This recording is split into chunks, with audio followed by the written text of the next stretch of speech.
everyone. We seem to get like a couple major topics every day when it comes to the war in Ukraine that the news outlets choose to focus on, which is fine because there is really so much going on that it's difficult to cover everything, especially in just a few minutes, and so that people can wrap their heads around it. So, two topics today are Ukraine's massive attack in the Moscow region and Iranian ballistic missiles. So let's walk through this. Multiple sources are reporting on a massive drone attack that Ukraine unleashed against Moscow. Now, let's treat this as a developing story because since this is recent and the only information at this time, or most of the information at this time we're getting, comes from Russia, let's wait until we have some independent confirmations of this because, as I mentioned before, Russia had cried wolf so many times that I simply refuse to trust them. It is how it is. So, what we have so far based on that information is that 144 drones were launched. 20 of them were downed around Moscow. According to Russian media, residential buildings were on fire and one person was killed. That's the bit I need to verify. Because in the past, when they hit Ukrainian residential buildings and kindergartens and hospitals, they said it was NATO headquarters or military barracks or whatever. So, I'm not going to believe that this was really a residential area until we get some satellite imagery or something.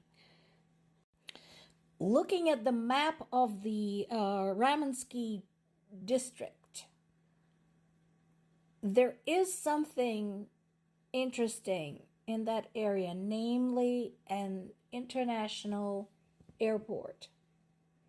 So I would like to know what's over there. Is it possible that this airport was being used for some type of nefarious military purposes? It's not impossible. Like I said, I'm treating this as a developing story because I do not trust information coming out of Russia. So far, this is the one thing I was able to find out. There's also two big airports, Vnukovo and Domodedovo, not far from there, both of which suspended flights. And there's something very specific that was targeted in the neighboring Tula Oblast, which was another fuel complex. We already know that Ukraine has been working systematically to target Russia's oil industry, and that's part of it. Now, there were also additional forays in Bryansk region, which is one of the border regions we talked about. Remember, we talked about Kursk, Belgorod, Rostov, Bryansk. So this is one of them. Again, pull up a map. You can see it there. And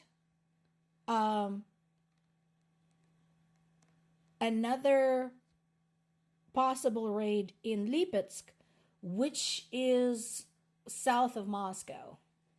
So, again, notice the wording there. There's no independent confirmation of any of this, which is why, again, I'm encouraging that this is treated as a developing story. Meanwhile, we have this. So, now, at this point, multiple international agencies, governments, intelligence had confirmed that Iran had transferred a load of ballistic missiles to Russia.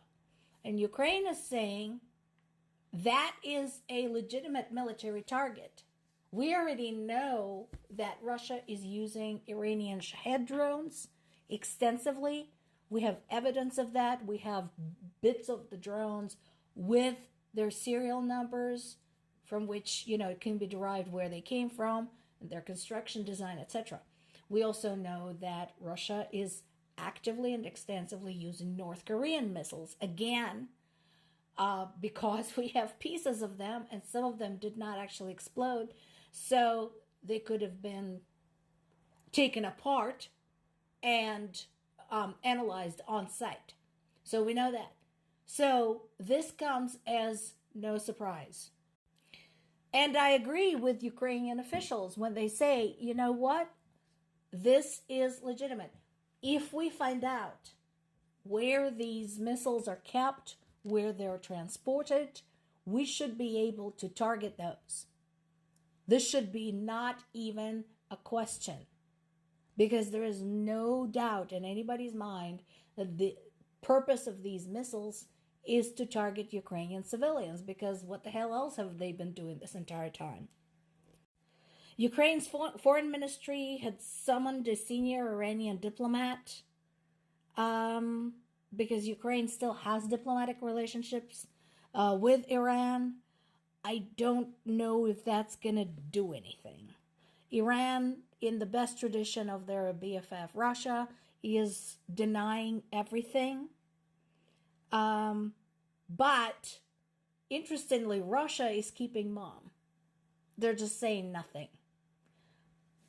Which again, lying by omission is still lying.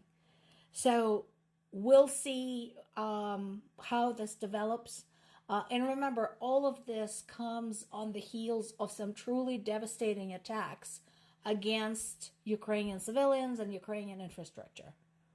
So right now, Ukrainian government and Ukrainian people basically have all of the good arguments as to why they should be allowed to, A, do preventive self-defense in the form of targeting the shipments of Iranian missiles, and B, should be allowed to use the long-range missiles of their own. Now, this little bit from BBC is for those who keep asking after all these years, well, why should we give a fuck? Here's why.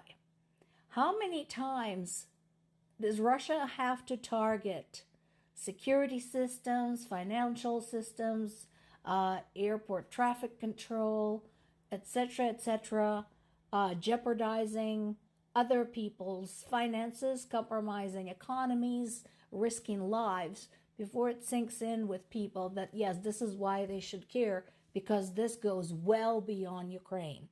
This particular time, Russian military unit had carried out another cyber attack against Ukraine's allies. This was specifically designed to disrupt the aid efforts. And this is not the first and not the last such attack. We have a long and sordid record of Russia's hackers, troll farms, viruses, meaning electronic viruses, etc.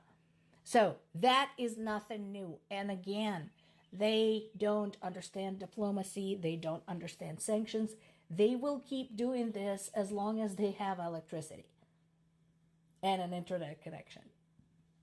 So this is just going to keep happening. So my question to you, other countries, is, aside from Ukraine, how long are you going to tolerate Russia's interference with your operations, your politics, your economy? Aside from Ukraine, all of that aside, how long before you will get pissed off too?